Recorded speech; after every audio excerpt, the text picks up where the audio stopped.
more players that do come out, obviously you're going to need support, because there's a moronic minority, as we well know. There's a moronic minority with a lot of fans, where a lot of fans, would be like, you this, you that, you this, you that. I'm not repeating what words they would say.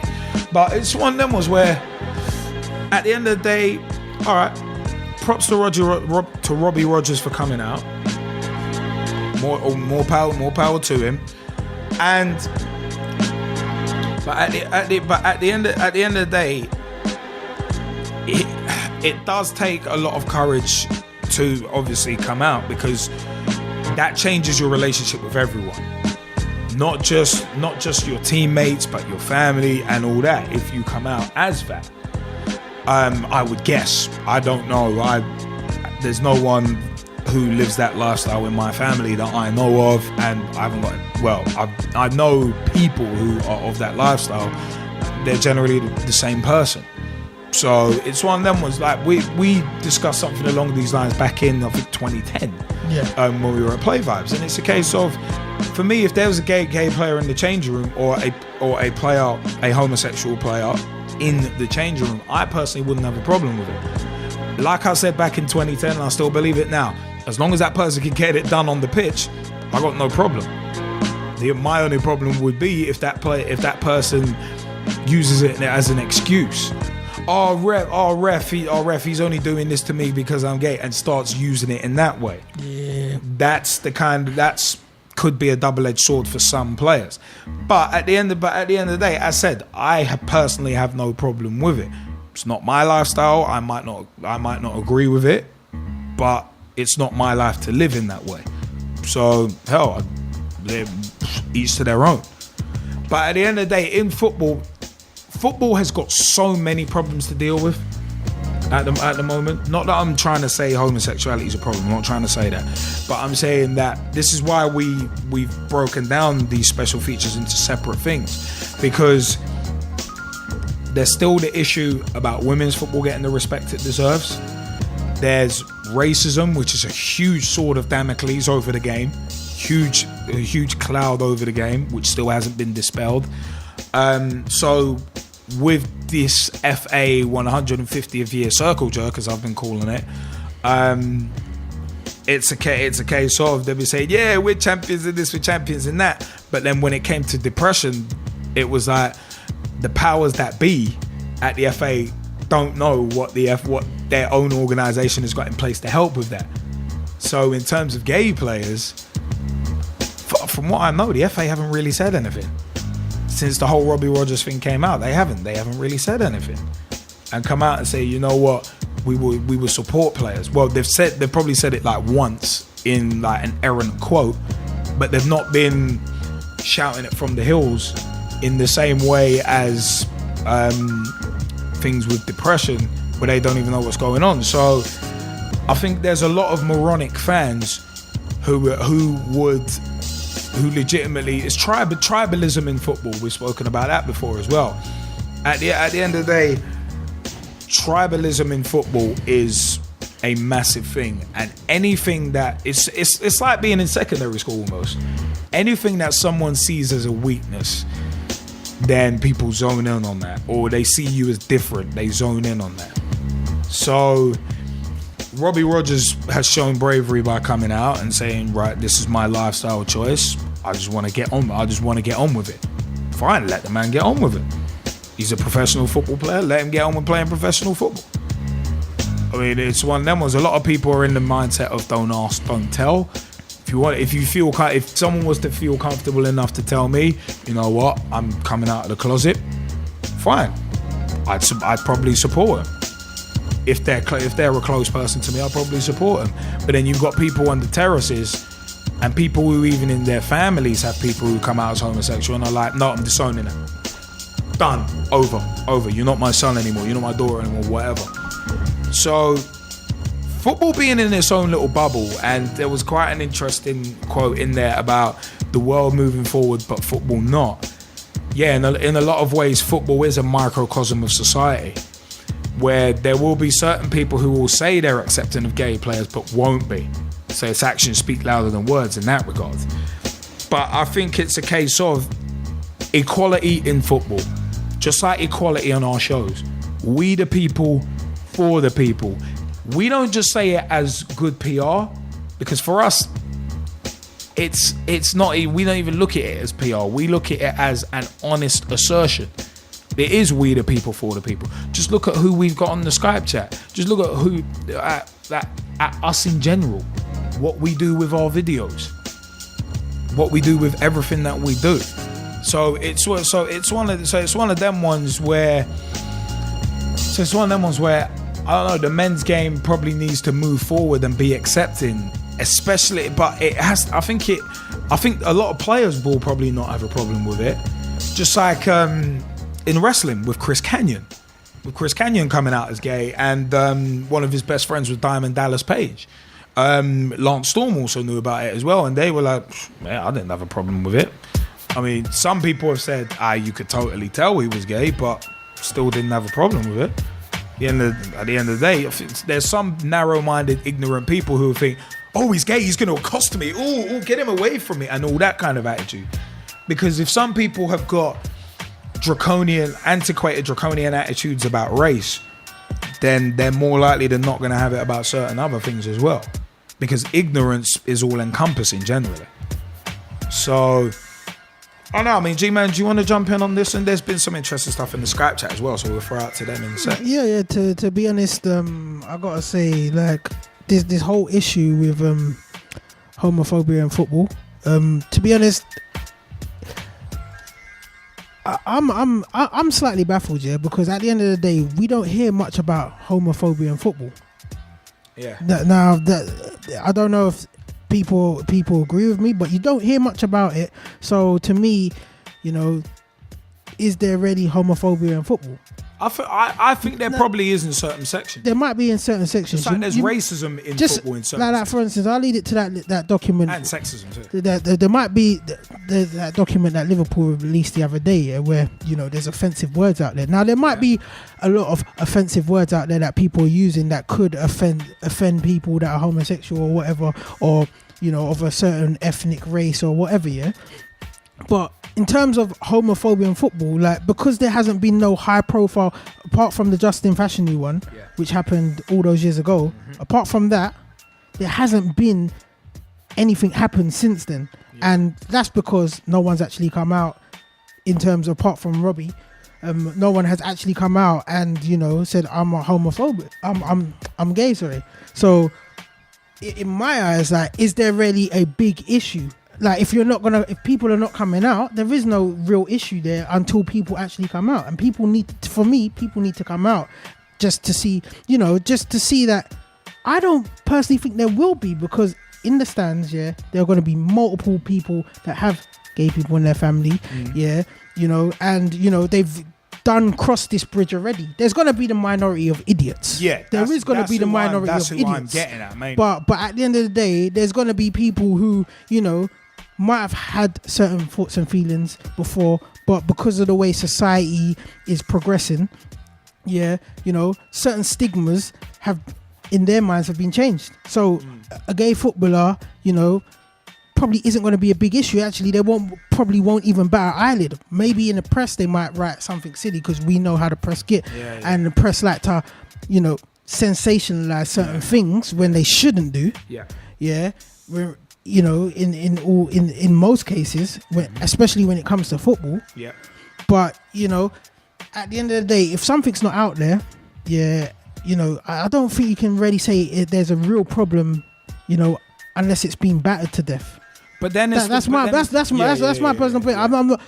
And I'm not trying to be ignorant in that. I'm just saying. I'm just. I can understand where you're coming. No, I can understand where you're coming from. But there's probably a lot of people who were afraid of coming out because of the backlash. Like Robbie Rodgers saying, "Oh, there might be a backlash." But for me personally, it can't be. It honestly can't be a backlash, because they're thinking of fans. Maybe because of personal people around them that that they're scared to come out. And they might let someone down in their family or close friends, or they're scared that fellow players might. But I can't see the backlash really being with fans. I can. Samir Sawhney has just pointed out something really good in the Skype chat.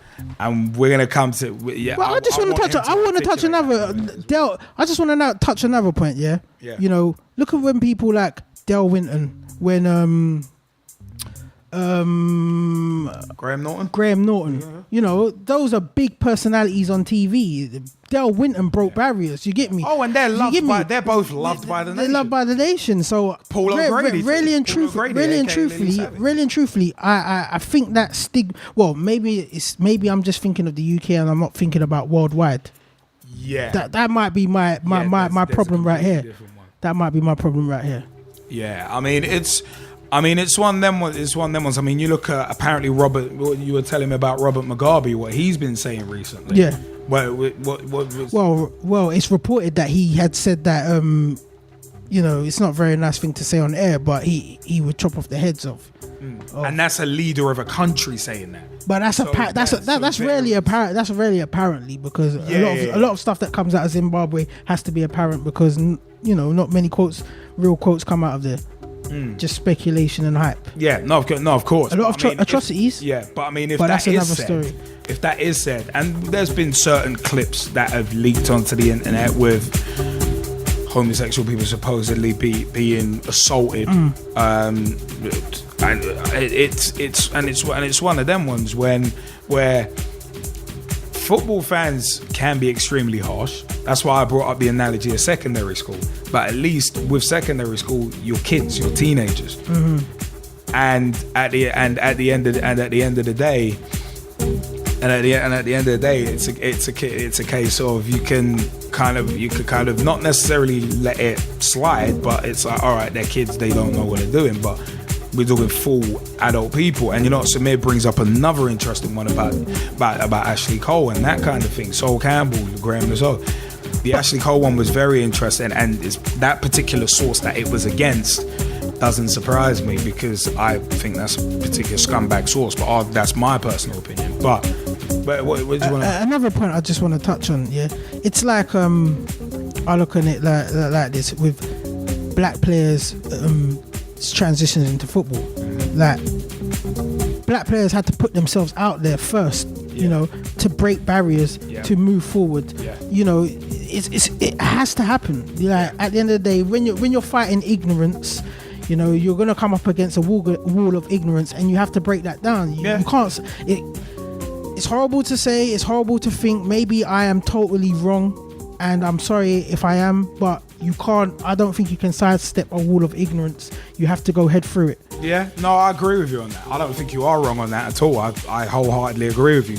You have to hit it head on and go at those moronic people.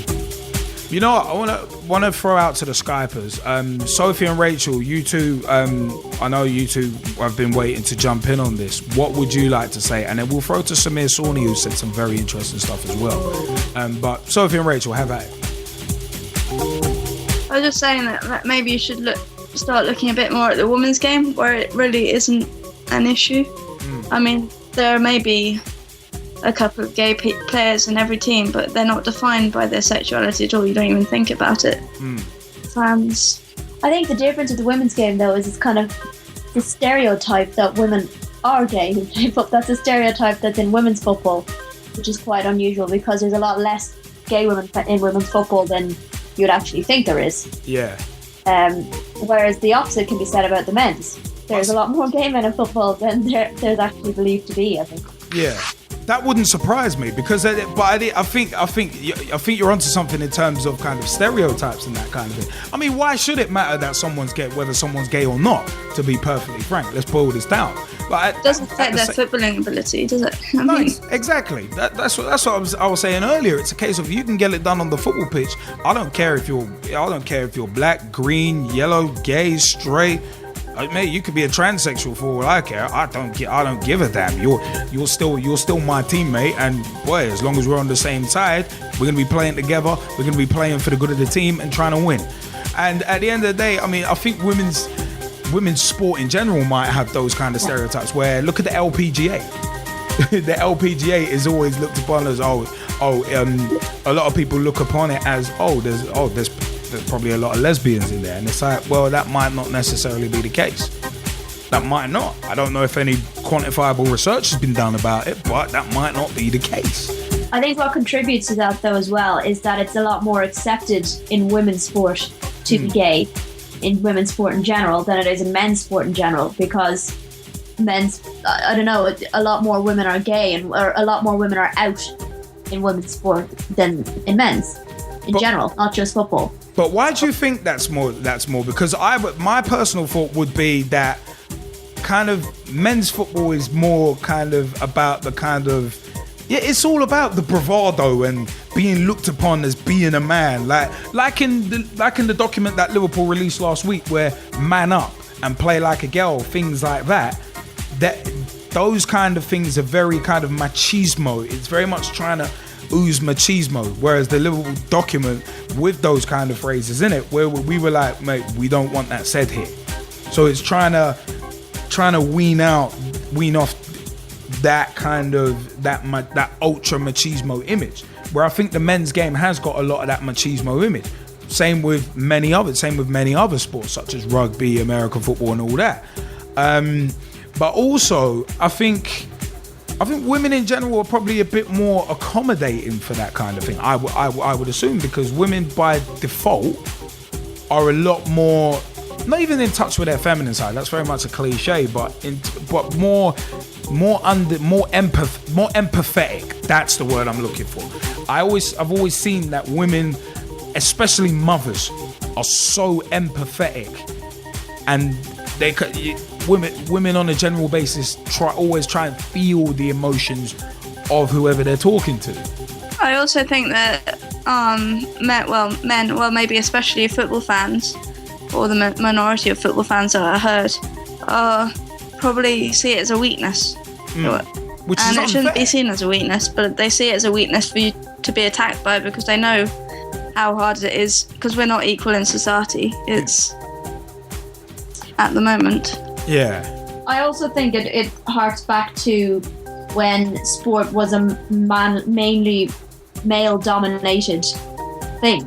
And, you know, pretty much in every sport, there was a time when it was just men who played it, and women were then allowed to take part. Yeah. So I don't think women are on the same, I don't know how to put this, but in terms of how they're viewed by the general population is slightly different, I think, in men than it is in women's sport. And I reckon that for some reason people view a male athlete differently than they would to a female athlete. That the man would be considered to have more skill than the female would. But I think that goes back from the way sport has always was originally a male-dominated thing before women were essentially, in inverted commas, allowed to take part. Yeah. I think it's kind of created that different view of the two sexes and how the two sexes are viewed within sport. I mean, no, that's actually a very good point. And I mean, I think in terms of women's football compared to men's football, I don't think has the. I wouldn't say it has the issue of that kind of ultra machismo thing where you have to show that bravado and be like that. Because the women's game, it's quite an interesting thing that was mentioned in Pitch Talk Meets Andrew Copeland, which is soon to be released, and we spoke at length about the women's game, and without giving too much away of that interview, because obviously we want everyone to watch it, but it's one of them ones where Andy was talking about the way the two games are viewed, and obviously with kind of the men's game, the emotion is a lot more the emotion is a lot more raw towards the game, so it's very much more tribal. But whereas in the women's game, it's a lot more of a kind of relaxed, more family atmosphere. I don't know if you two would agree with that or not. In women's football, yeah, it's a more family atmospheric games. I mean, isn't it? I mean, yeah. It's without all the elements of. I wouldn't call it necessarily violent, but you know the baying it to the fans. It's much more welcoming and. So in terms, I suppose in terms of kind of the intensity, it's not kind of where the men's game, you're seeing people getting their heads kicked in after football and fights breaking out and stuff like that. And it's but But I suppose being a more family orientated game, or if you're going towards that audience, you almost have to be a lot more accommodating in that way. And people care as much about it. It's just a different way of approaching it. And I mean, you view the other opposing fans not as your enemy, but as someone to have a bit of banter with, but not like kick their heads in.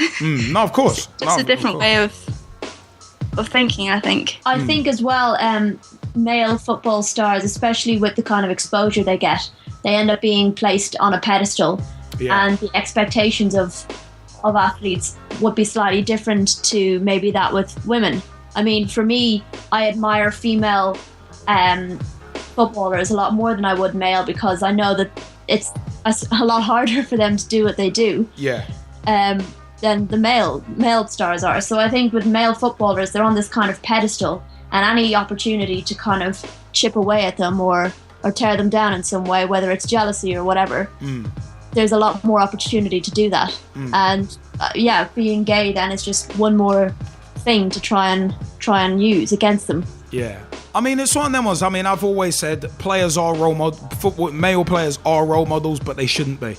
And I don't agree with the fact that they are, especially coming back to the buck-toothed one. But I'll leave that one aside. But it's one of them ones where another part of Pitch Talk meets Andrew Copeland. We were talking about previous in years gone by that even the male players, it used to be that it's players are say here and fans are there. It's one of them was there's such a chasm between the two that almost that the footballer's not the common man anymore. And whenever someone does come from that more common surroundings and makes it good, it's like, yeah, you know what? Yeah, I like that. It's one of them ones. I respect players like that, like say a Gerrard or a Carragher, who are highly revered, but you know where they've come from. They weren't born into privilege. They've had to work and scrap. That's why Robbie Fowler and players like that are so highly revered, because like the whole local boy done good thing. But you don't get that as much anymore. And in the women's game, obviously it's a case of those. Obviously those players. A lot of those players are having to. Well, it's essentially semi-pro because they're doing other jobs on the sides, like some of the lower league players. Like I'm reading, I think it's the 38 days of Gaza, and those Kettering Town players in the same sort of situation. They're not, football is not their be all and end all. They play it on whatever, they play it on a Saturday and midweek, and they train 2 times a week or whatever, but they're working normal jobs, normal 9-to-5 jobs. So it's one of them ones. It's going to be interesting to see how, if more players come out, the reactions to it from fans, especially because I think the fans are the deal breaker in this. Absolutely. I think as well there hasn't been a great precedent set for players. If there's anything that can be, whether it's race or ethnicity, that can be picked up on, it's picked up on. And to be honest, race and ethnicity is not something that you can hide. You know what I mean? It's out there, and it's out. If that's something that's going to be picked on, I can understand why players don't want to turn around and essentially provide more fuel for the fire. Yeah. You know what I mean? Why they would want to give fans something else to, I suppose, I don't know what I'm trying to say, but kind of have a go at them for, to pick on. Yeah.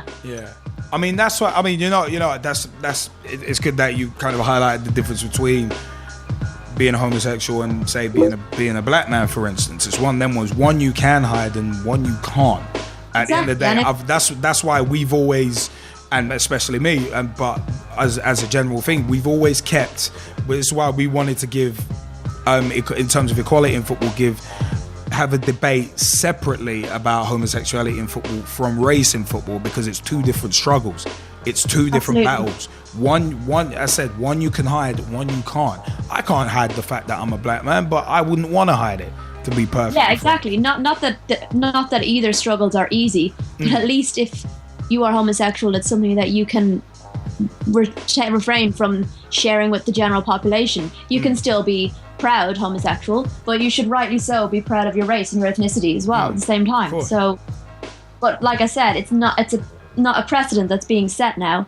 If that's the kind of thing that people are going to be judging you on, which is not something that should be judged on, why would people then want to come out? No, exactly. Humans love picking on difference, and it's just another difference to add to the collection. I mean, no, that's a good point. I mean, that is a very good point. I mean, so I wanted Samir Sawhney, you wanted to thank you for those opinions there, by the way. And Samir, I know you wanted to jump in on this as well, because you've mentioned a couple interesting things in the Skype chat with the Lasso, Campbell, and the Ashley Cole thing as well. How about it, man? The floor is yours. I think the girls have made some really good points. I would cite that ladies football is a mature version that actually, I've said it in previous weeks, that it's incomparable to the men's game in many ways because it's a completely different quote-unquote animal. If you see what I mean, it has its own factors for its success, it has its own growth, and it's its own living, breathing organism. But in terms of knowledge sharing, the girls have made some really specific points and very valid points about, I'd say, for women, and the way I look at the women's game, as a man looking at it as a women's game and a fan, they see beyond. They've understood that there are other more important factors, and the girls have to work harder naturally, have the momentum during the games, and just as individuals, I find the game generally is more accessible, and therefore, and the fans therefore are more accessible, and the players are more accessible. The problem with the men's game, the bravado, the putting players on pedestals to knock them down, and then the points I made in the Skype chat, you also have misreporting, and that can misjudging and making comments that's so grossly unacceptable, it will naturally put off someone. I can't remember if it was Sophie Rachel, one of the girls said in the Skype chat, having 30,000 people shouting at you generally is pretty daunting. So imagine having 30,000 people shouting at you and you're not gay, or you are gay. Graham Lasso and Sol Campbell were two examples of heterosexual men that were targeted by a minority, but still enough people for it to be an issue over their alleged sexuality. Graham Lasso specifically spoke about the fact that he was targeted because of the fact he's into unmanly things. I don't understand that concept. I'm sure he doesn't either. I've been personally told, and I'm not talking about on the football pitch as a coach, I've been asked about my sexuality. I'm a married man. I'm not gay. I have friends who are gay. I have no issue with gay people. They have the same colour blood as me. When they get hurt, they feel the same pain as I do. I remember responding to a person who said that. It was at a meeting, and the statement was, because I said, I was wearing a pink watch. I happen to like watches. And I jokingly said, well, I'm showing my softer side. And the person said, does that mean you're gay? As banter in a meeting. And I turned around and I said, well, what if I was? And it effectively turned into a bit of a, well, why are you in sport type thing? You shouldn't be around children. That's the way it went. Now, that's one example where somebody, like what happened with the Lasso thing and the Sol Campbell thing. Yeah. In a different way, but a similar thing. Well, being gay and being a child molester are two completely separate things. But I'm saying that's extreme. It happened to me. I can cite that. But I can understand what those two went through as being classed as gay. Their issue is that it's not that you can't have a go at me because I'm not gay. It's the fact that you're making it difficult for people who are gay to come out, because imagine what a heterosexual person is being wrongly accused of. What are they going to do to someone who is gay?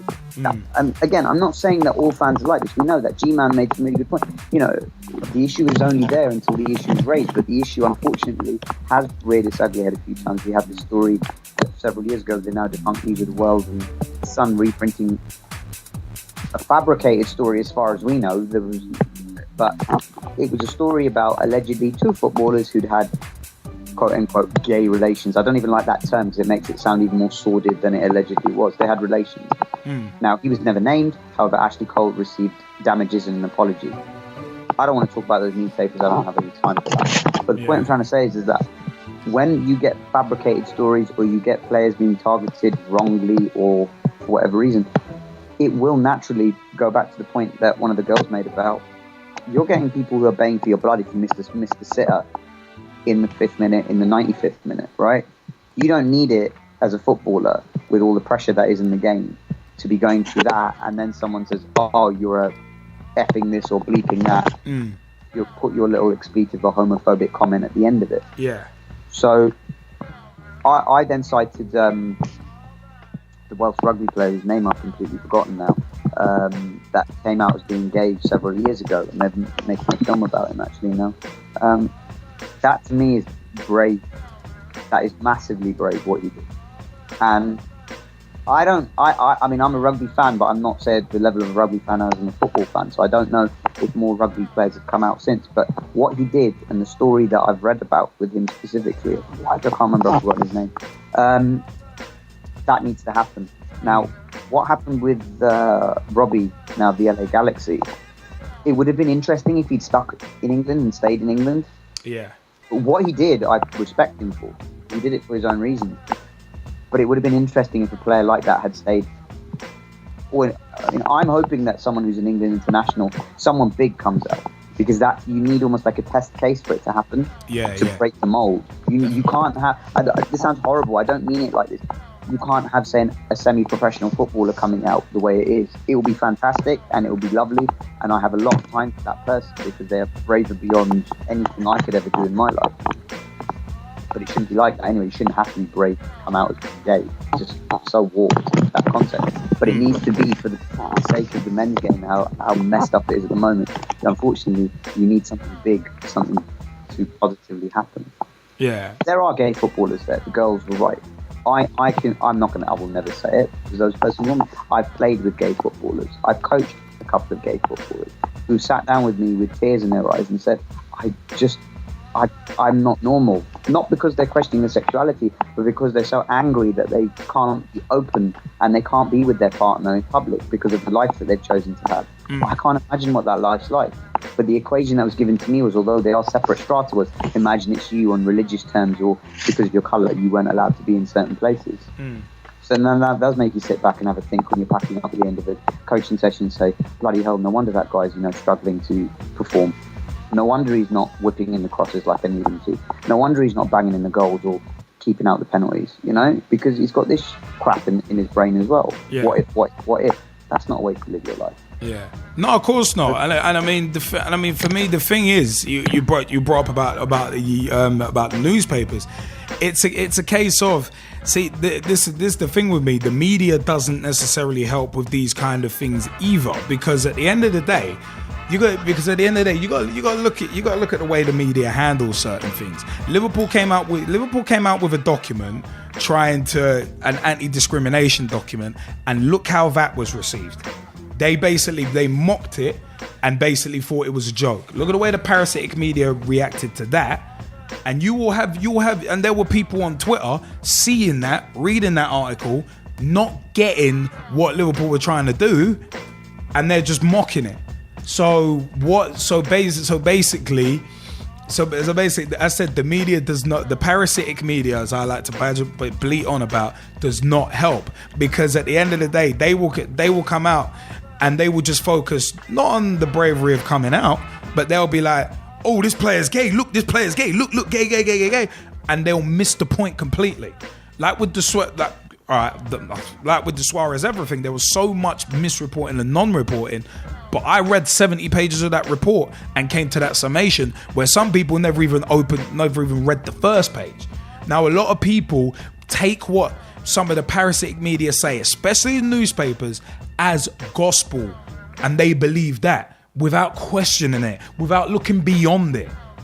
And there's that little percentage of people who will question stuff and will think, wait, hold on, why do they sound so biased? Why is there only one side to this story? That's why I think the fans are important and are the deal breaker within this, because there's a lot of fans who believe the parasitic media and take what they say as gospel without questioning it. So if they're not going to question that, they're going to stay ignorant, and they're going to transfer that ignorance onto someone else who is different. And it's always going to be that way until people wake up and realize that the media need to be questioned. Us on this show,